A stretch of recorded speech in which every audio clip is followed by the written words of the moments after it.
सभी को नमस्ते। आज की हमारी कहानी इस प्रकार है। एक साहूकार था, उसके 3 बेटे और 3 बहुएं थी। एक दिन क्या हुआ, उसकी बड़ी बहू और मझली बहू जल्दी उठकर घर का काम निपटाने में लगी हुई थी।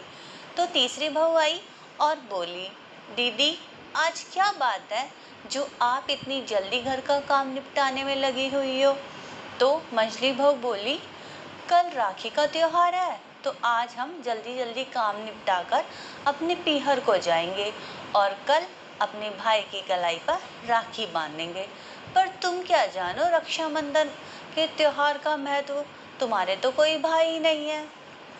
तो छोटी बहू को बहुत बुरा लग जाता है और वो अपने कमरे में जाकर रोने लगती है और कृष्ण भगवान की मूर्ति के आगे सिर नवाती है और कहती है मेरा कोई भाई क्यों नहीं है, और राखी बांध देती है और पूरी रात उसकी रो रो के गुजर जाती है। फिर दूसरे दिन सवेरे उनके घर एक आदमी आता है और वो कहता है साहूकार से कि मैं आपकी छोटी बहू का भाई हूँ। तभी छोटी बहू का पति आता है और कहता है पर उसके तो कोई भाई ही नहीं है। तो वो कहता है मैं उसका दूर परे का भाई लगता हूँ, मैं उसे राखी पर लेने आया हूँ और राखी के त्योहार के बाद मैं उसे छोड़ दूँगा। तो साहूकार उसके साथ उसे भेज देता है। जब वह जा रही होती है अपने भाई के साथ, तो भाई से रास्ते में पूछती है, भैया आप अब तक कहाँ थे।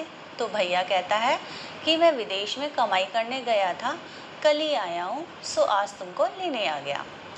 जब वो घर पहुँचते हैं तो घर को देखते ही वो बहन देखती ही रह जाती है, क्योंकि वो बहुत भव्य महल के जैसा था और उसकी भाभी वहाँ उसका स्वागत करती है।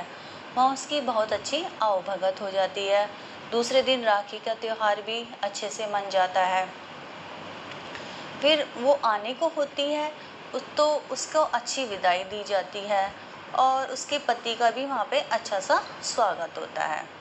तब वो अपने विदा को लेकर घर की ओर रवाना होते हैं तो रास्ते में उसके पति को याद आता है कि वो अपनी कमीज़ तो घर पे ही छोड़ आया है।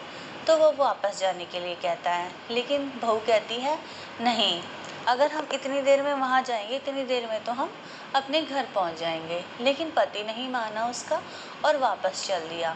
वह उस जगह पर जाता है तो देखता है वहाँ जहाँ महल था अब वहाँ महल नहीं है, वह एक पीपल के पेड़ पर एक कमीज टंगी हुई है।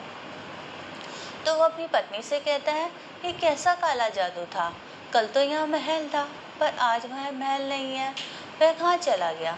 तो वो अपनी पत्नी को मारने के लिए हाथ उठाता है। तभी पीपल के पेड़ में से एक रोशनी आती है और श्री कृष्ण प्रकट हो जाते हैं और वो कहते हैं ये मेरी बहन है, मैंने इसे अपनी बहन माना है, इसलिए मैं अपने भाई का फर्ज निभाने आया था। तो सभी को ये कहानी अच्छी लगी होगी। धन्यवाद।